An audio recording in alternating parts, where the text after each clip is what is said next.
All things SciComm. What does the future of science look like? What's happening in science communication? Here's your host, Nikesh Gosalia. Hi everyone, welcome to All Things SciComm. All things SciComm. Today's innovator. Knock knock. Today's guest is an international authority on university performance and strategy. He has 25 years of experience in global higher education, including a decade as editor of the Times Higher Education World University Rankings. He is an award-winning journalist and highly sought-after speaker. He's the creator of the THE World Academic Summit and oversees the team that organizes the event, which engages tens of thousands of senior university leaders, business executives, and policymakers annually. Everyone, please welcome Phil Baty. Thank you very much for having me. It's a pleasure. Can you tell those who don't know what is Times Higher Education? If you can talk a little bit about your history within the company, what kind of roles have you played, and what were you responsible for? Thank you very much. Well, that's a very big question. We describe Times Higher Education actually internally as a 51-year-old startup. We have a heritage that goes back to 1971. So we just recently celebrated our 50th birthday. But really, our heritage goes back to being a weekly newspaper for primarily the UK higher education sector. We were a spin-off of the Times of London. So we were originally called the Times Higher Education Supplement. We were a supplement of the Daily Times, focused on higher education. It was all about content and traditional media and some job advertising, primarily in the UK. But we really dramatically changed our outlook, changed our vision. And today we really see ourselves as a global data and insights business. I think it all changed in around about 2004 when we first published the World University Rankings. That became an extraordinary global phenomenon. There was a huge gap and a real appetite for people to understand comparative data, to compare universities across borders in what was rapidly emerging as a global higher education sector, a global community with increasing global mobility, increasing global research collaboration. So everything changed really from 2004. We moved dramatically into being global, and we moved dramatically into being data-driven in our approach. So that's the origins of THE. Today, we are the largest platform for university professionals globally. We recently acquired Inside Higher Ed in America. So between ourselves and Inside Higher Ed, we have around about 50 million people come to our websites every year, and they're all professionals, academics in higher education, and some students who look at rankings as well. We run international events. We have a consultancy business, and our core mission, of course, around data and analytics and insights is still very much part of who we are and the driving force of who we are. My personal journey started in not even 20. It started in 1996 when I joined Times Higher Education as a very junior news reporter. I had actually had an even longer association with Times Higher Education. I was a freelance writer as a student in the mid-90s, but I joined in 96 as a junior reporter. And I just fell in love with the higher education sector. The writing news about the sector was inspiring. It was varied. The universities are the greatest force for good in the world, as far as I'm concerned. So it was a pleasure and honor to report on higher education and to understand the higher education sector. And I've just stayed at Times Higher Education for pretty much my whole career, more than 25 years now, in varying different roles. And now, of course, I'm the Chief Knowledge Officer. My responsibilities include a lot of our public engagement, increasingly a lot of our work with governments. We do a lot of consultancy with governments. And as you mentioned very kindly in your introduction, I created the World Academic Summit and the World Summit Series. So I also look after our international events business. And that is a wonderful global community of academic leaders, administration and academic leaders who connect across the world for various summits and forums to share good practice, to meet, network, and really to drive forward the success of universities globally. So it's a huge honor to have the role I've got and a huge privilege to have been working in the sector for such a long time. I often pinch myself that I have such a wonderful, privileged position in higher ed, and I'm incredibly lucky and incredibly grateful to have this opportunity. I guess everybody within the industry and perhaps even outside, so aspiring students, research institutes, universities, governments, really look forward to the THE University Rankings. It is highly prestigious. Could you talk a little bit about how do the university rankings work? And what are some of the critical data points that you are tracking for these universities? So it's very important that rankings are transparent. We must understand the data that goes in them. They're not really very valuable unless we're able to be very, very transparent about the methodology. So, of course, happy to explain. The World University Rankings, the flagship Times Higher Education ranking, is based on 13 separate performance indicators, which we think cover the whole of the core missions of a research-intensive global university. So we have 5 metrics looking at what we call the teaching environment.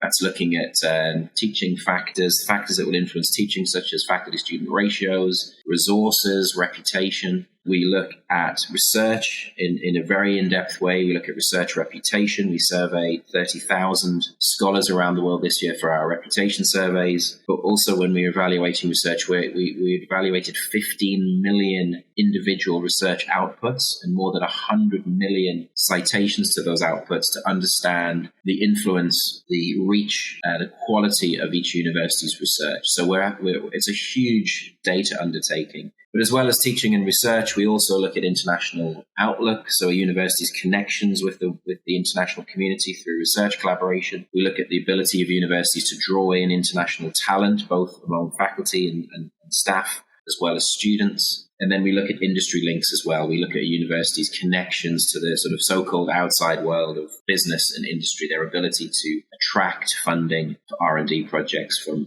the private sector, from industry. So we think it's the most comprehensive, the most balanced evaluation system. The Times Higher Education World University Rankings give you a very holistic, big overview of a university. A lot of rankings can be much more narrow, much more focused on specific areas. So we give the holistic view, which is actually fantastic for the opportunity to evaluate and monitor performance at the institutional level, but also, of course, at the national level. We also have other rankings. We believe there's no single correct version of excellence. There's no right or wrong answer when it comes to excellence. Different metrics measure different things. So we also look at universities' social and economic impact. So we have what we call the impact rankings. They use the Sustainable Development Goals as the framework for evaluating universities' impact. And we look at that in 4 aspects. We look at a university's research, their ability to bring new ideas, new thinking, new knowledge in driving forward the Sustainable Development Goals. We look at their teaching again, the provision of skilled graduates and their activities in the fields of each of the SDGs. We look at their stewardship, their management of their own resources and assets, their people, their campuses, make sure they're doing that in a sustainable way. And also we look at their outreach to the wider community, to governments, to businesses and to charities. So we have a huge array of metrics for a very, very wide array of institutional activity. We have many, many millions of data points. And most recent world rankings, we had more than 2,500 submissions. We should be ranking about 1,800 universities in the next ranking in October 2022. So we're sitting on this wonderful data resource, allowing us to see universities in the ground. The amount of work that goes behind getting these rankings in place, I mean, that's just phenomenal. Since you mentioned SDGs have grown in prominence over the last couple of years like never before, but fair credit to THE. I think you'll already perhaps, anticipated it is really, really going to be extremely important for everybody in this world to, look at the SDGs. Can you talk a little bit about how did the process work? How did you all go about anticipating and coming up with those rankings? And how do these sustainable development goals play a role in the rankings?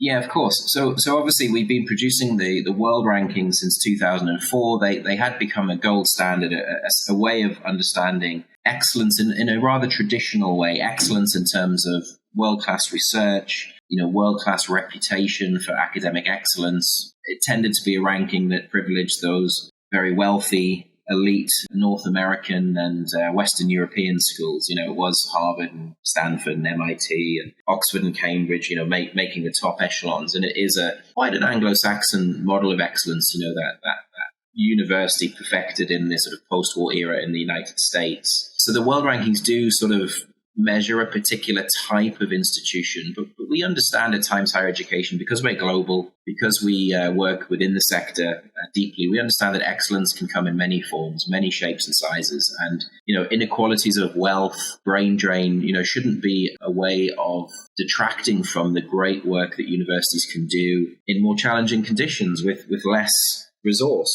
And of course, we also found that governments around the world wanted to understand what they're getting in return for their investment in universities. How much of it is esoteric research that's great for scholarship and learning, but governments, taxpayers want to know, what impact are our universities making? Are they changing the world? Are they driving the economy? So for several years, we've been under pressure to say, how do we measure impact? How do we measure the impact universities make to society? And in many ways, that's often looked at as economic impact. Do they have spin-off companies? Do they create intellectual property that gets converted into a product that makes money? Do they have licenses and IP? But we also wanted to understand impact in a much more profound way. Universities change society. They fuel democracies. They create engaged global citizens. They fuel the economy through skilled workers. But also they address some of the world's biggest challenges. Climate change cannot be solved without universities inventing things, developing new technologies, pushing us into alternative energy sources, constantly innovating. The pandemic showed us as well that universities will be the key to getting humanity out of these tremendously challenging, awful situations through rapid development of vaccines. We draw upon the great global body of knowledge that was already there in terms of understanding pandemic and the coronavirus variant that hit the world. So we'd been seeing this pressure to understand impact for many years.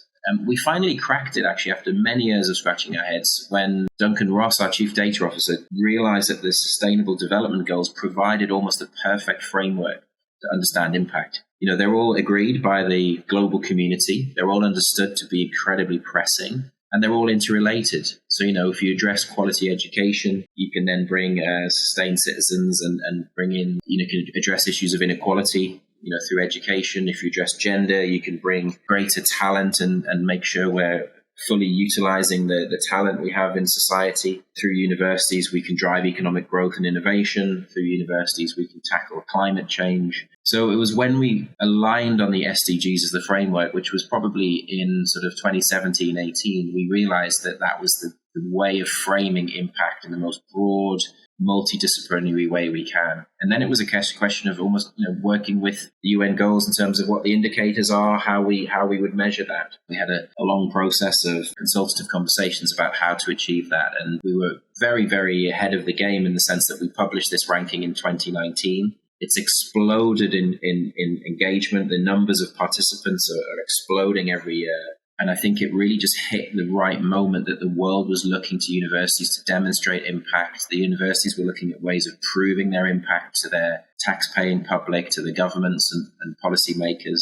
And we also wanted to sort of help universities celebrate the impact they make. And the thing that's so powerful about the impact rankings, I think, is the diversity of excellence. The world rankings have just the US and UK in the top 10. The impact rankings have many more countries. They have countries in the Middle East, countries in East Asia, as well as Western European, North American countries. So the impact rankings show a much greater diversity of excellence. And universities are embracing them to say, we want to demonstrate we care about sustainable living. We want to show the world we have great impact, even if we don't always have vast wealth and resource. And I think what's interesting as well, students now are saying we want to test and challenge the universities to make sure they are committed to this agenda. We want to challenge them, make sure they're willing to be accountable for their contributions to delivering sustainable development. So it's been an incredibly exciting and humbling process, but now we do have this unique data set, an utterly unique way of understanding universities' impact on society across all of the 17 individual goals. So it's an incredible resource, and we want to try and turn that resource into action, supporting collaboration, supporting investment, helping universities find one another, helping funders of the SDG agenda to find pockets of excellence in higher education, helping individual scholars, of course, to promote themselves and give themselves visibility for contributing to this agenda. So yeah, it's been an incredibly exciting process, and it was a long time in development, but we're delighted now we seem to have really hit one of the most important issues facing universities today, which is proving impact and demonstrating their sort of social commitment to making the world a better place. Absolutely, Phil. I fully acknowledge that. I remember talking to one of my colleagues who, in his previous life, I think worked as an impact manager for one of the universities. And the first year when the SDG impact rankings were out, I think, we were discussing that we'll monitor how this goes. We'll see the number of participants. And yeah, I think this sounds interesting. But the very next year, like you correctly mentioned, the number of participants and the whole framework and the rankings just exploded. Like you said, it's not easy work. There was a lot of years of work, but just so perfectly timed and such a useful set of framework that's out there now. Just going back on the whole issue around rankings, Phil, I'm sure you've kind of heard both sides to the whole ranking and the mechanism and the framework. In your opinion, why do rankings matter and how should we look at them? Yeah, sure. I mean, obviously they can be very controversial and they do provoke heated conversations. Look, if we're really honest, rankings do reduce universities and all their wonderful complexity to simple numbers. The aggregate scores can often hide nuance, hide pockets of excellence. The available data, the available metrics can often miss really amazing things universities do. So, of course, rankings can be inherently simplistic, inherently crude. So they're by no means infallible. I think what's exciting about rankings is their potential to genuinely provide information that doesn't exist and insights. It's actually very interesting that the origins of the Times Higher Education ranking actually came not from the demand for consumer information for students. It actually came from the government. There was a government report by the former head of the Confederation of British Industry who wrote a report for the UK Treasury back in 2003 called the Lambert Review. And the Lambert Review said, we need to understand our investment in research in British universities. How does it play out globally? British universities compare themselves domestically. They have no mechanism for understanding themselves against the rest of the world. They shouldn't be competing domestically. We should be competing globally. And we want a mechanism for evaluating the strength of our universities, the competitiveness of our universities on a global stage, and really our position in the global knowledge economy. So the original driver came as a tool for governments to provide policy insight, policy development opportunities. And that's how we originally built the Times Higher rankings. We actually were serving first the needs of a university sector wanting information about their strategy, information about their strengths and weaknesses, information about their performance relative to the world on a world stage. And it was only really after that the students embraced this as a fantastic tool to help them inform decisions. We had an explosion of international student mobility over recent decades, students increasingly looking to the world for their education, investing really serious money in the most important decision of their lives, who to trust with their higher education, which university to put your time and engagement in. And then they became a massive consumer tool after that. We get tens of millions of students coming to our site to look at the rankings to help them make decisions. So the point is, rankings provide transparency. They provide genuine data and information and insights that are otherwise unavailable. They inform students and their families around making sensible choices. They democratize the university decision-making process for students and families. But more importantly, I think for Times Higher Education, in terms of who we engage with, they provide genuine insights to the people who lead and run universities about how their universities are performing. They provide genuine insights increasingly to governments. We're finding governments around the world want to work with us to understand and help them to develop and improve their university system performance, and to look at the size and shape of university systems and to support the development of higher education for the benefit of society. So, I feel very, very passionately that rankings play a really, really important and really, really positive role in the world. But of course, we have to make sure that we look at rankings in a critical way. Some rankings are much more superficial than others. Some rankings privilege certain factors that might have perverse incentives, how exclusive a university is, how high the barriers to entry are, which might encourage universities to close doors rather than open doors. So we have to be very, very mindful of perverse incentives, very, very mindful of rankings being too narrow or too superficial. But as long as we're clear and transparent on methodology and we can break the data down and share that data in the right format, I think rankings provide a framework of an incredibly important way of understanding the global knowledge economy and helping people make informed decisions. And that's the sort of driving force. So I accept and welcome constructive criticism. I understand some ranking organizations are more exploitative, more superficial. create rankings more as a marketing tool, but we feel our rankings are based on incredibly rigorous research and data and provide a really powerful tool for the global higher education community to make better decisions for the good of the sector and the good of society. And I agree with you, considering the fact that there are just so many data points that go into the ranking, just so much of useful information, and we clearly need those rankings. Staying on with talking a little bit about the data points and the fact that you explained Times Higher Education goes into so much of details to put together the rankings. Are there some common trends that you've noticed through this data that might be worth sharing with the listeners? I think in terms of trends, there's definitely a sense that's clear in the rankings over time that the world is changing. We have seen, I think, what should be seen as a very welcome shift in the balance of power, if that's the right way of phrasing it. Traditionally, in the world rankings, the West has dominated. As I mentioned earlier, the North America, in particular, Western Europe, have dominated the rankings. They tend to have had the benefits of the brain drain from other parts of the world. The US in particular has obviously led the global higher education community as a magnet for talent, as leading institutions with very, very high levels of funding through controversial issues like high tuition fees, etc. But I think we're seeing a shift in the balance of power. We have absolutely seen over time a very clear rise of East Asia in particular. China has been leading that. So it's interesting that, nations have been able to make significant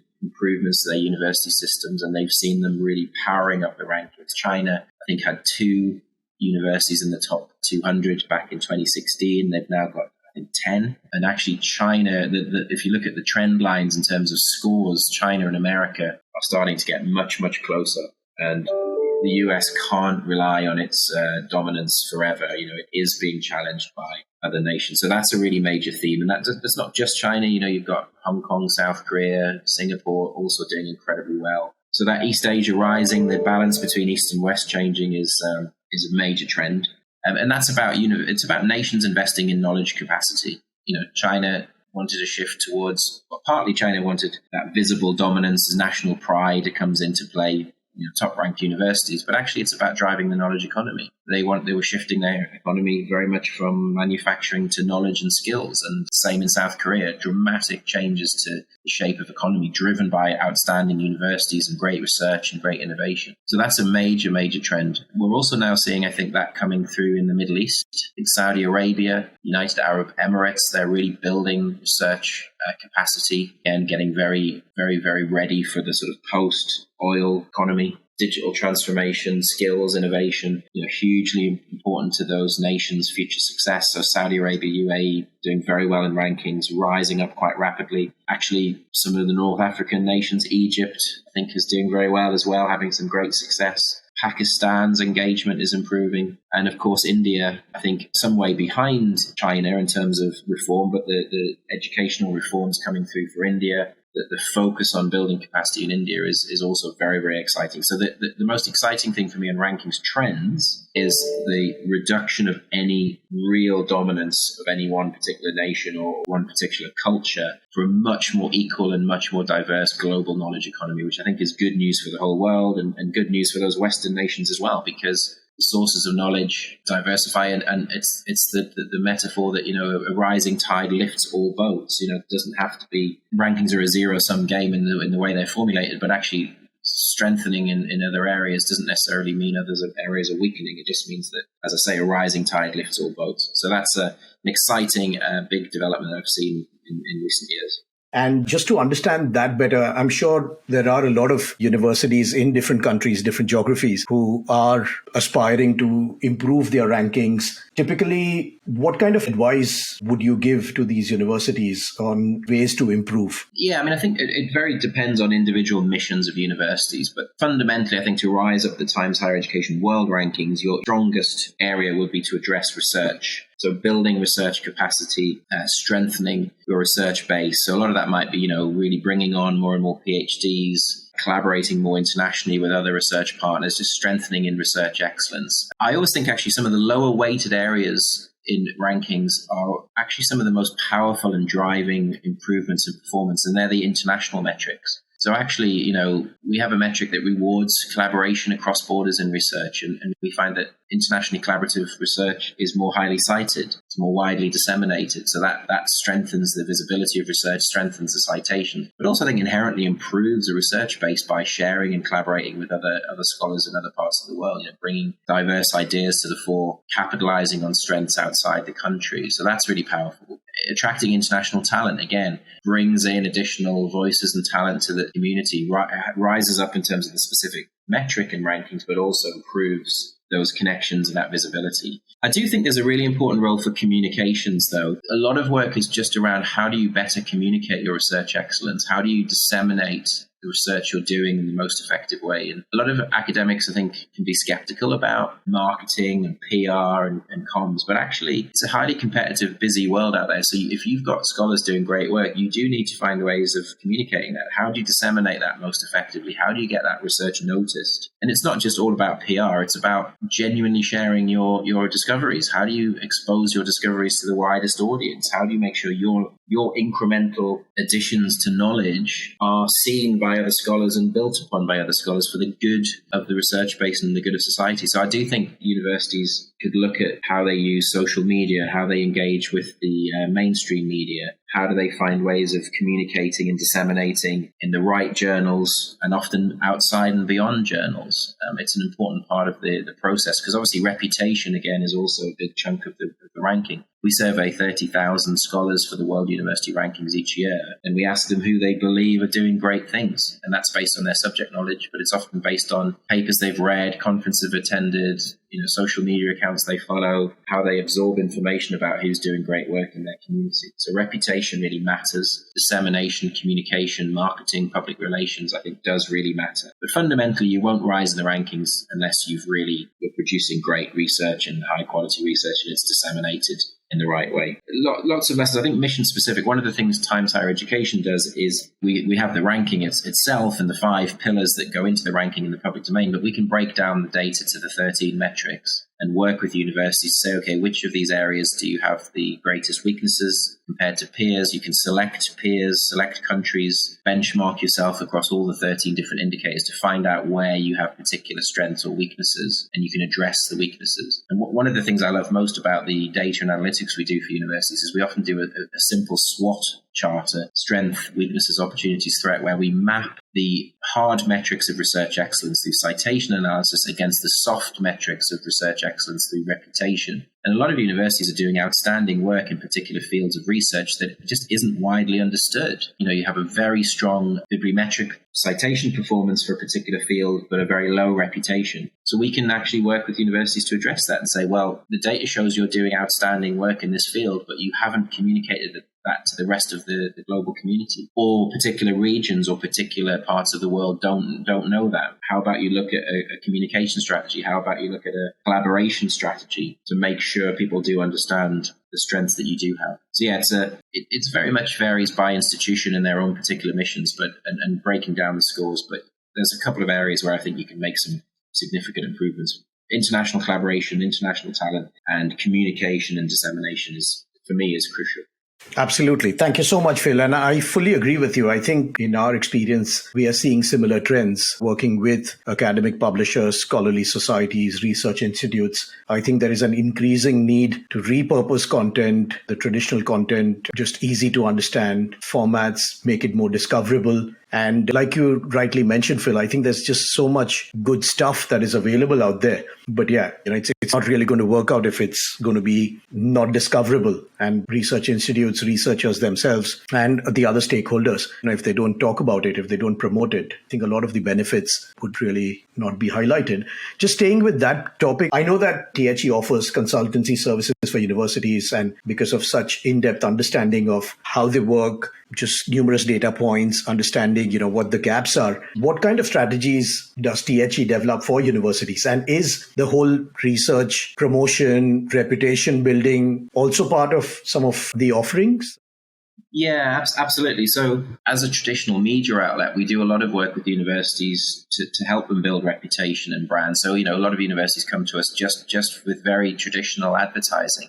We have this huge platform, as I mentioned, 50 million people on our platforms across Times Higher Education and Inside Higher Ed. So universities just wanting to communicate in the most simple way to the global academic community will come and run advertising with us or build content on our THE Connect pages and use the platform to push out their reputation. So as well as giving them some of the solutions around reputation through the traditional media platforms, we also are able to do a deep dive into their reputation themselves. So we have, of course, the hundreds of thousands of data points from our reputation survey. What do people think of you? How are you perceived? And which areas are you known for in terms of your research excellence by field? Which areas are you better recognized in terms of geography around the world? So we can do a lot of diagnosis around reputation, strengths and weaknesses. We also have a student panel and 150,000 international students we can use as a research panel to ask questions about reputation and how students perceive you. So we can do a lot of reputation work. And actually just recently